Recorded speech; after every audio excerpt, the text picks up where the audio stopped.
Hey everyone, it's Justin, and today I'm going to share out a deck building philosophy change that I'm currently undergoing. Up to this point, I have been making and building decks picking leaders, and I think many of you are probably the same boat. You want to make a Sabine deck, you want to make a Han deck, you want to look at the most competitive leaders, Django, which has been banned, Boba. What are the best leaders, and how do I make my deck to match their power level?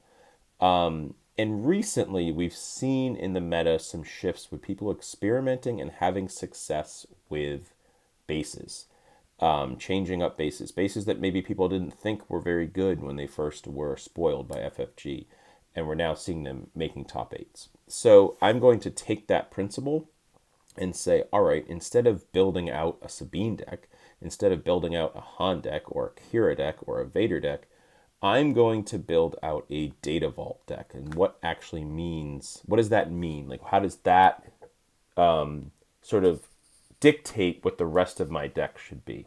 I'm going to build a Colossus deck. What does that dictate the rest of my deck to be? What leader facilitates that, and what cards will make that work? So I think generally that's the philosophy I've had with the leaders. Saying Sabine wants to end the game early, so I'll pick ECL, Energy Conversion Lab, to facilitate that. But now I'm actually flipping that and saying, all right, I want to go super late because I'm starting with a Colossus deck. I have the ability to start with 35 life. What leader works best with that? What cards work best with that? So on and so forth. So without further ado, let's jump into the bases and what we have to work with. Now, I didn't include every single base that FFG has printed, but I did include some really important ones that I want to highlight and talk about in this video. So the two on the left are really the ones that have somewhat taken the meta by storm. There's been a lot of talk about, the Django ban and the DJ ban and the TDR. That was sort of the first initial wave of set four, and that such a powerful Django deck that emerged. It was really dominating everything. But that's gone. That's in the rear view now. And I think we're going to see some real innovation with the bases. We've seen it a little bit, those decks breaking through. Luke 33, played by my teammate Stevie Getz in Denver. There was an Anakin Colossus that made I think it was top 4 in Liverpool. So those decks were having success in the face of Django and DJ. Now those cards are gone. We're seeing that I think these two bases, this higher life point, is such a powerful component in the game and how you can construct the deck. And I'll get into that a little bit more later. Data Vault and Colossus come with downsides, right? You're not just getting these extra life benefits with nothing. For Data Vault, you have to add 10 more cards to your deck, diluting your deck. And for Colossus, you have one less card in your hand, which can be a major impact. So what leaders facilitate and what cards facilitate decks that can A, capitalize on the higher life total, but B, not get crippled by the downside. So we'll talk a little bit about that.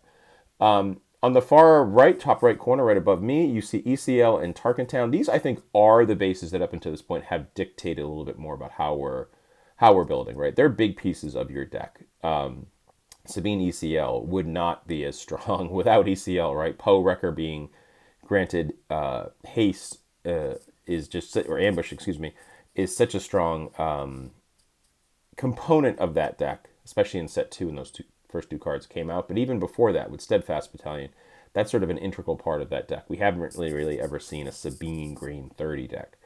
So that is a sort of key component to the decks. But I want to talk about some other decks that can really tap into ECL. We've seen Django been removed. So is Django Tarkentown, is no longer a player. But what does Tarkentown look like? If I want to build the best Tarkentown deck, which leaders and which cards do I tap into? And then I want to talk a little bit about some sort of off-the-wall, lesser-seen bases that have really powerful dynamics to them. Manufactory, the lowest life total, 24, but also sort of a key component to some combo strategies, and we'll talk about those. And then Security Complex. I think one of the most powerful things about Security Complex is just, if I actually want a unit to stick, this really facilitates that. So What decks and what units do I want to highlight that are going to, make me want to choose Security Complex? All right, so first up, I want to talk about the one that I think is the most powerful of the new bases, which is Data Vault. Data Vault giving that extra bump of life, 33 to 30, at first doesn't seem like that important a number. But when you really think about the difference between the 25 to 30 bases and how 25 feels sometimes like it's so low a life total, and then jumping all the way up to 30, you kind of feel like you've got that ease, right? You're like, all right, I've got all this extra life to work with. If we're talking about, unit heavy matchups, we're looking at that's an extra action, right? If you're talking about sort of control versus control, well, maybe the life doesn't matter, but it's nice to have that extra cushion against the aggro decks. Well, Data Vault gives you an extra cushion getting all the way up to 33. So what does that allow you to do, and what leaders are going to facilitate that? So with the higher life total bases, it feels like you can go higher on your curve. So I think we can see cards like Home One. We saw that from the Denver list. 3 copies of Home One, 3 copies of Redemption. So you're able to leverage that life total so that when the game goes later, because you have a higher life total, you're able to play cards that are just going to dwarf the opponents. A Sabine deck is going to be drawing cards like Battlefield Marine and, Wing Leader at that point in the game, and you're going to be drawing cards like Home One, Redemption, Luke Skywalker, all these real heavy hitters. So if you know you can get there, you feel like you're going to be able to take the game home at that point. The extra 10 cards in your deck is also something where we're looking at redundancy, right? So we know that a card like Battlefield Marine is a very strong green-white card. Well, are there other cards that can then add to your curve? Because you're going to want to play higher numbers on your curve if you have more cards in your deck. So cards like Luke Skywalker Unit are now printed. So you have more cards that resemble each other. So the extra 10 cards, if you've got more sort of homogenous things in the curve, it's actually not that crazy a downside. When you're looking for one specific card, obviously you're losing some percentages. But another thing is the percentages aren't that crazy. They're not going to, just because, obviously the Data Vault decks, most of them are going to be playing cards like Resupply, right? So your odds of drawing a Resupply in the first 2 turns are lowered, but they're not 0. You're still playing those cards in your deck. You've still got a replacement. So there's sort of a wins above replacement component to building out these decks. So the Luke Skywalker deck is certainly a player. One deck that I have been very excited about exploring. Our team is doing it. Our Discord is doing it, which is Kira Data Vault. We've been looking at that deck having a ton of success. And one of the neat things about that deck is you're actually leveraging your extra 10 cards along with the card Vigilance and a whole bunch of removal to actually go to the fatigue stage of the game in any type of control mirror. So we're not seeing a ton of main deck restocks. So playing a very long game where you're basically going ramp a little bit, use my Kira Flip to remove a unit, play cards like Takedown and Rival's Fall, and then choose the mode of Vigilance, which could be gain 5, mill 6, or discard 6, or maybe you want to finish off a unit that has taken some damage from Kira, so it's discard 6, defeat a unit. But basically, you get to the end of the game. Then at that point, you're playing cards like Devastator, Avenger, and maybe those cards will win you the game. But it's a nice matchup when you have 10 more cards in your deck.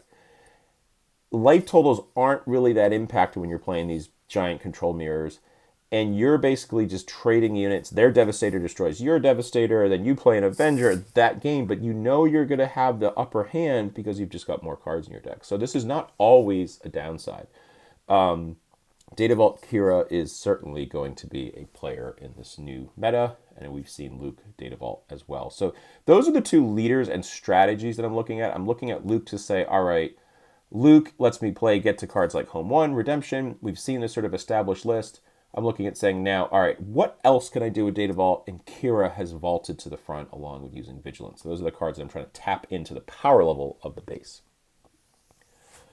All right, another new base that I think has been almost equally or maybe even more successful in the early stages is Colossus. So the downside here is very obvious. You don't get as many cards in your opening hand, but you even get more of an upside. I'll go all the way up to 35 life. So we've seen a lot of Anakin Skywalker 35 decks. Now, why has Anakin been the deck that has emerged as sort of the top contender here?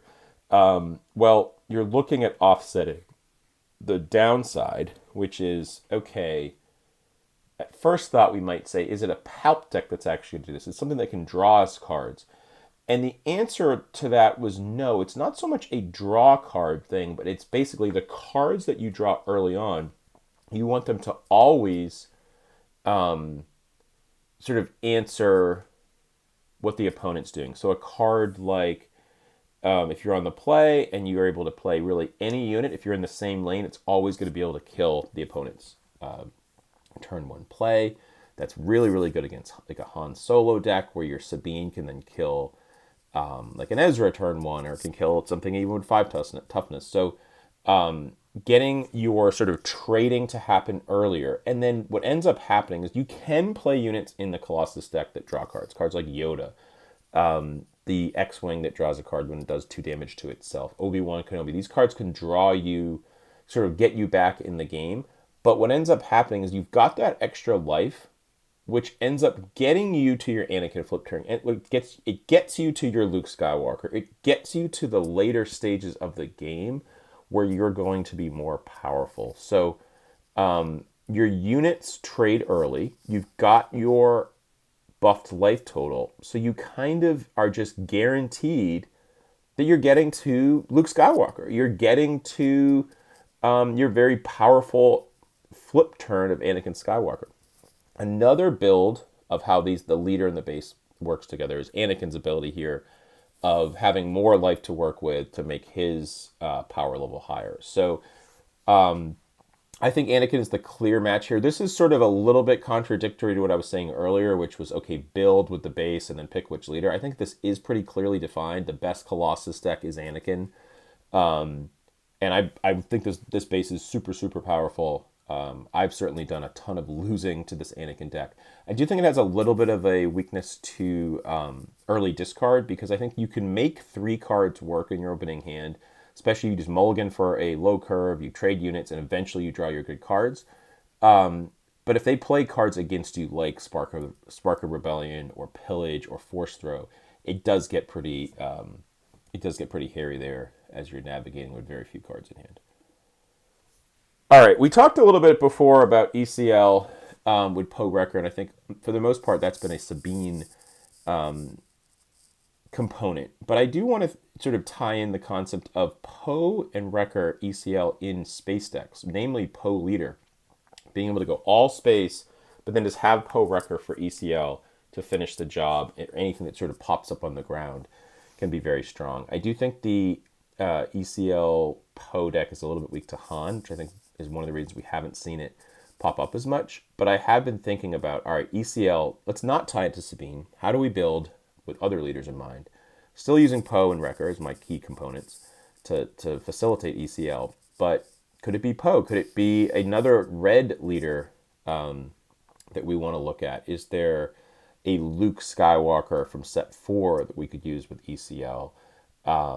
So that's something that's sort of been on my short list to explore. I think the Sabine deck is still tier 1. Clearly, it's still one of the most powerful decks. And I think that it sort of has a stranglehold a bit on Poe, Wrecker, ECL. But I think Poe Leader, if there was a way to make sure that your turn 1 ship didn't die a Millennium Falcon, would be super, super powerful. You can do the R2 free unit thing, but it just becomes one of those things where you can still basically lose the game on turn 1, so I don't love that. Tarkintown ties into ping leaders as the most powerful thing, right? We saw that with Django. We certainly see that with Quinlan and Cad. I think they kind of own the Tarkintown market share. But one of the things that I have been looking at is a, Elite P-38 Starfighter is still, it's not banned, it's still legal. IG-2000 is still legal. Could we make a Tarkintown deck with a different leader? Could we use sort of a more aggressive strategy using some of these villain cards. But I think Cad Bane really does just sort of make the most sense at this stage because you always get it with your Underworld cards. You don't have to have one of these other ones. And you can certainly still use IG 2000, which is Underworld and has the ping to do 2 damage. And then, Tarkentown can finish the job. So I do think that Quinlan and Cad have a large sort of share of Tarkentown, but I've seen some other things. We have the new Luke Skywalker has a ping with the fighter mechanic, right? So a red aggressive space Luke deck with a card like the very powerful card, which really feels like it's never found a home, aggression, could be a player there. So I'm certainly exploring various Tarkentown decks as well, and trying to build out from there. All right, let's talk a little bit about some lesser known bases. So, Droid Manufactory, we've got Unity of Purpose combo. There's been a few videos that have been put out about this. Really cool with the Rex leader. Basically, you spit out a ton of tokens and units, and then you play Unity of Purpose to make just giant attacks, and basically ends the game on that when you play that card. So pretty cool combo there. It's not necessarily mainstream. I don't think you're going to see this like all over, but really cool mechanic on a legendary that I think when it first came out, people were like, well, I don't know if this card's actually that good. It feels really hard to pull off, but Droid Manufactory sort of is sort of the yin to that yang, right? So getting just 2 additional tokens out, pretty strong. And then we are seeing less Django. Well, obviously we're seeing less Django. There's no Django, which means less IG-2000, less tank to kill everything. So that wide scale ping is in place. So pretty cool that this card could just basically win the game on the spot, and our tokens most likely will be around as the meta is getting a little bit taller and less wide. Security Complex. All right, let's talk a little bit about Security Complex. I talked about Poe early on about this weakness against Han Solo, where you play a space unit turn 1, and then Han Solo ramps. They go to 3 resources, and they play Millennium Falcon. We're seeing a rise of Green Han, so it's like they can go Blue Leader, and just basically delete your unit, and your Poe never has anything to jump on board and pilot, or it's just delayed. I mean, I think the key thing we want to do in the Poe decks is play a turn 1 space unit, and then put Poe on it, play another 2-drop, and attack, right? We're off to the races. So Security Complex allows that, not just for the Poe decks, but also really any space deck. We could think about a blue Vader deck, right? Or a blue Wedge deck, where you're able to play your turn 1 ship, and then you are going to sort of use your leader's mechanic, right? So Poe, we have the early upgrade. We have Vader, who's able to make those TIE fighters. You have Wedge, which is saying, hey, I'm just making this, my pilots are cheaper, and I'm able to have that one kind of tall ship that's going to survive. Waylay is still an issue, which I think sort of puts this in the back burner a bit. But it is nice. You get to protect your unit, and it gets to hit hard early.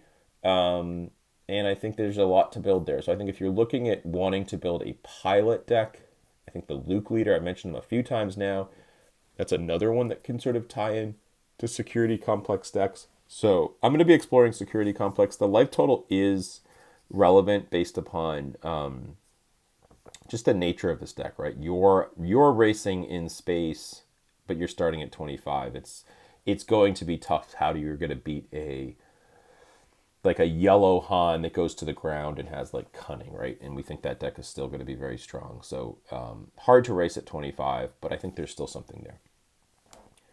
All right, last slide is sort of, the ability to get more creative with bases that we see even less, right? We saw a wonderful Leia Lake Country list from Denver that day 2 did very well, earned a showcase that we're seeing, okay, Lake Country tapping into the same concept as the Luke we saw, which is, okay, we have more life. We can play cards like Home One. We can play Ewing Reinforcement. We can play General Recon.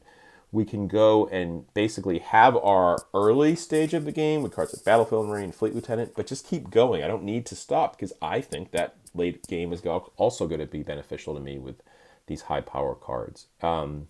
So that list is super cool. If you haven't seen it, definitely check it out. Another deck that I've been thinking about is basically the Iden blue deck, but saying, all right, you know what? We're going to start at 34. We'll pay 6 for our vigilances, and we're just going to have basically infinite life because we've got Iden, we got 34. She's going to heal a bunch. We're just going to play a bunch of removal, and then similar to what I was mentioning earlier with the Kira Data Vault deck, we're going to basically win the game with vigilance. We're going to mill people out. We do only have 50 cards in our deck, but we'll play a restock. We'll make sure that we beat the Data Vault decks that way, and we'll just go super super late. So it's an interesting deck. I do still think it has some. It does struggle a little bit, just getting behind because you're playing so much removal. Ultimately, leaders that flip cause you to have you kind of get outnumbered.